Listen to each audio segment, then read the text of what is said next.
Warm welcome to CA Raja classes and thank you so much for joining this mini and micro webinar. Before we get into the discussion, let me just take a couple of minutes to introduce myself. I am CA N Raja, a chartered accountant by qualification, a teacher and trainer by passion, and teacher for 3 lakh plus students worldwide. I started my career as a banker with State Bank of India. Then after a period of 4 years, I got into CA practice. I had my practice for 7.5 years. But I realized my calling is teaching. I started focusing on teaching and training, and today, with the blessings of God, we have 3 lakh plus students worldwide. So now it's time for us to get into the session. In this session, let us talk about break-even sales.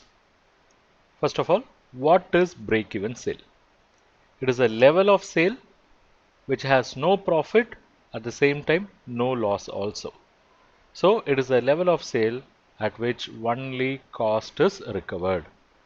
So earlier the break-even sale, it is better for the business. Now the question, why banks should analyze break-even sale? Why they should study or why they should carry out analysis of break-even sales? It's because if there is going to be delay, in achieving break-even sales, it could affect or it would affect interest and principal repayments, and this would eventually affect the bank's business. Okay, so banks should know when break-even point or break-even sales can be achieved by the borrower. If there is going to be a substantial delay, then it is going to affect the repayment. Similarly, out of the total sale, how much percentage of sales constitute break-even sales? That is another analysis which the bank should do. Okay, so let me put it here. Bank should know when break-even point or break-even sales is achieved. Break-even sales would ensure that interest on loans are recovered, because when we say break-even sale, cost is recovered. Cost includes interest also. So if the bank is convinced that this company is able to break even, then bank can be sure of the interest servicing. But the question is, how principals will be repaid? Principals got to be repaid from profits only. So it is the sales after break-even sale that would generate profit, and only from that profit principals can be repaid. That's why bankers are very much concerned about break-even sales. It is more than break-even sales. They are concerned about the sales after the break-even sales, because that is only going to contribute to the profit, and that is only going to help the bank to recover the principal what they have lent. Now, how to arrive at break-even sales? Look at this. If you want to arrive at break-even sale, first of all, you should classify expenses into 3 categories: fixed cost, semi-fixed cost, and variable cost. Fixed cost or fixed expenses are those expenses which have to be incurred, let whatever be the level of production. Whereas semi-fixed expenses are those expenses which will remain fixed up to a certain level, but they'll become variable after they cross a particular level of production. Then we have variable cost. Obvious, it would vary directly in proportion to production. So if you want to arrive at break-even sale, first of all you have to classify the expenses into these 3 heads.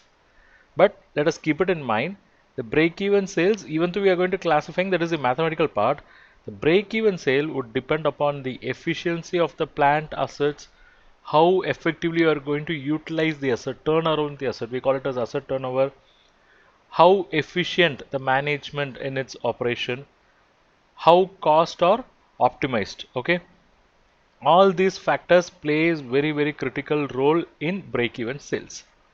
Now let's understand this. We know break-even sales is a level of sales at which there is no loss, no profit. So break-even sale is a level of sales at which there is no profit, no loss. It means whatever contribution they have made, it is equal to fixed cost. Okay, whatever contribution they have made. What is contribution? Sales minus variable cost is the contribution. That's basically like a gross profit. But that was exactly equal to fixed cost. So there is no profit, no loss. So at break even sale, contribution will be equal to fixed cost. Now with this understanding, we can derive the formula for break-even sales. Formula is like this: break-even sales is equal to fixed cost multiplied by sales divided by contribution. If you go behind how this formula was derived, see, at break-even sale, contribution is equal to fixed cost, right? So you had some particular level of sale that gave you contribution. That contribution equals fixed cost. There is no profit, no loss. We say that is break-even sales, right? But in reality, your actual sales will be either greater than or less than break-even sales. So at that point, you want to know what level of sale will give contribution that will be equal to fixed cost. That's why we are writing the formula like this: break-even sales is equal to fixed cost into sales divided by contribution. I'll be explaining how this formula was derived when we take up case studies. Okay, right. When this break-even sales details have to be furnished, obviously when you put up the term loan proposal, but the question is for which period, because you are talking about term loan project, right? Term loan and its related project. So for which year this break-even sales computation should be provided? Look at this. Break-even sales computation should be provided for first full year of production and the year in which capacity is utilized at the maximum. So break-even sales details should be provided for first full year of production and the year at which capacity is utilized at maximum. Okay, right.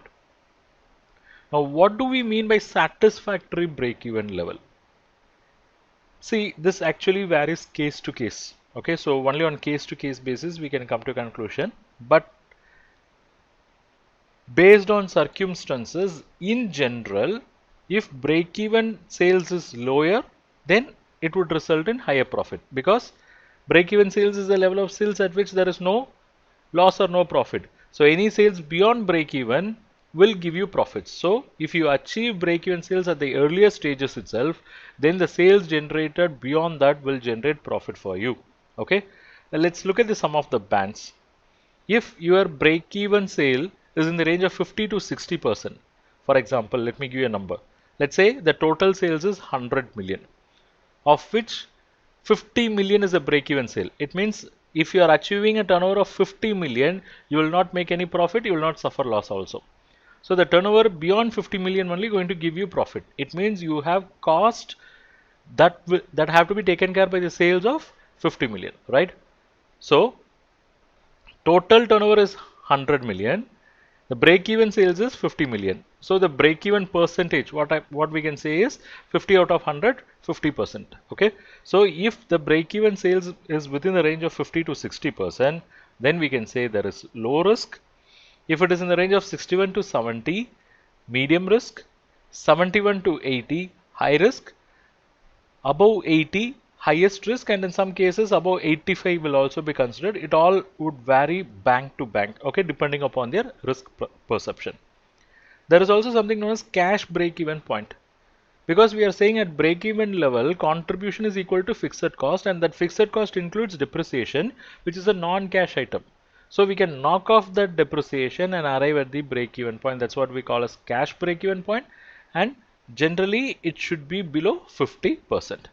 So this break-even position or break-even level should be compared with the industry level or peer level to get an overall idea about the position of the borrower. Thank you for watching this webinar. I am sure you have derived value from this webinar. And if you wish to learn more, I have some good opportunity for you. What is that? Check out. It is this Credit and Financial Analysis Mastery course, exclusively designed for bankers and for those who want to have bankers' point of view. This is a course which we have developed after a detailed analysis, a thorough discussion with several hundreds of bankers and finance professionals. We have identified what is their exact requirement when it comes to SME and corporate credit and financial analysis. In this mastery bundle, I'm going to give you access to various courses. To start with, we have course number 1, Basics of Credit Analysis. In this course, we have explained the basics of credit analysis through various sections, section 1 to 9. Next comes course number 2, that is how to read balance sheet. In this course, we have explained what is balance sheet, how to read them, how to approach them by using real life financial statements. Then comes course number 3, how to do financial ratio analysis like a banker. In this course, we have explained all critical ratios that are analyzed by the bankers, and we have also explained through case studies. Then we have course number 4, how to do cash flow analysis. So through this course you will understand what is cash flow analysis, how to do a typical cash flow analysis. We have used case studies, and reference to Ind AS is also included in this course. Then we have course number 5, that is how to do fund flow analysis.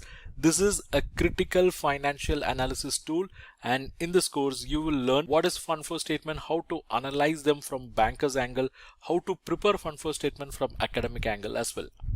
So overall 5 courses, each 1499. So aggregate price should be 7495, but you are not going to pay that. For you, it's just rupees 2499 for 1 year access, or rupees 4999 for lifetime access.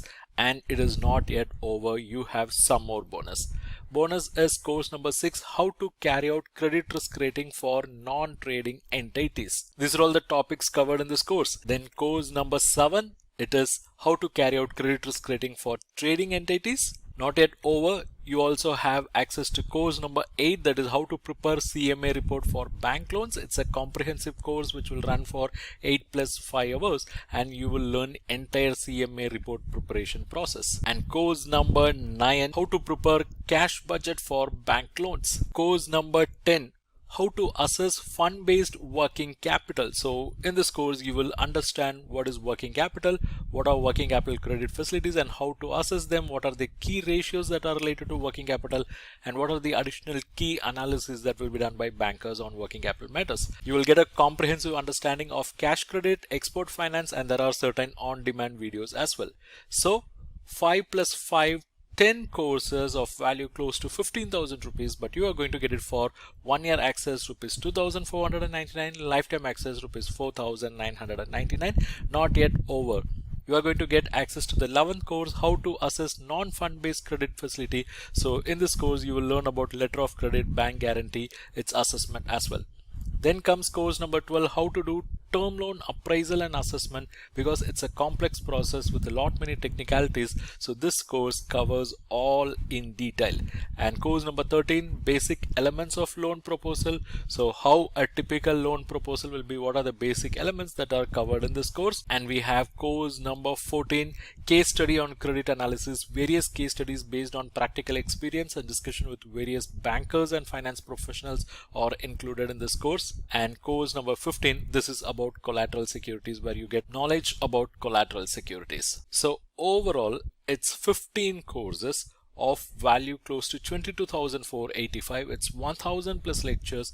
You can subscribe for 1 year access or lifetime access as you wish. These are all pre-recorded courses, so you can access them anytime as per your convenience. You can access them in mobile app or desktop, and for you the price is not 22,485, it is rather 2,499 for 1 year access or 4,999 for lifetime access. You can check the link in description, where without using any discount coupon code you can enroll at this discounted price, because it's a discount applied link. And not yet over, you're also eligible for some more bonus. The bonus is access to various ebooks and e-resources. You are going to get access to various financial ratios ebooks, financial management related ebooks. You will get access to financial analysis related ebooks, credit analysis ebooks. Not yet over, you will also get access to other resources like test series, templates, audiobooks, video books, career guidance material, and a bonus resource. Check the link in description and enroll now.